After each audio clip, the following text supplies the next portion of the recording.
এবং বাঁ দিক বোথ সাইডই আমি দেখিয়েছি। অনেক সময় কি হয়, আমরা যখন ডান দিকে একটা ডিজাইন করি ওই সেম ডিজাইনটা হয়তো বাঁ দিকে আমাদের অত সুন্দরভাবে আসে না, বা বাঁ দিকে ধরো আমরা সুন্দরভাবে করলাম, সেটা আমরা ডান দিকে সুন্দরভাবে হয়তো করতে পারি না। তো আমাদেরকে দুটো দিকে প্র্যাকটিস করতে হয়। তারপর নাম্বার 3তে তোমরা দেখতে পাচ্ছ ডিজাইনটাকে আমি টয়ের মতো শুইয়ে দিয়ে আমি সেটাতে পাতা কিভাবে তোমরা ড্র করবে সেটা ডান দিক বাঁ দিক দুদিকে দেখিয়েছি। নাম্বার 4এ সেই ডিজাইনটাকে একটু এক্সটেন্ড করে আমি দেখিয়েছি ডান দিক বাঁ দিক বোথ সাইড।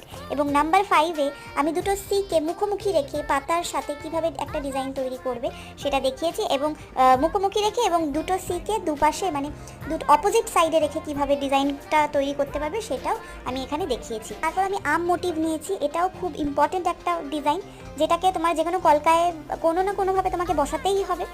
তো এটাকেও সেমভাবে আমি ডান দিক বাঁ দিক করে ড্র করেছি।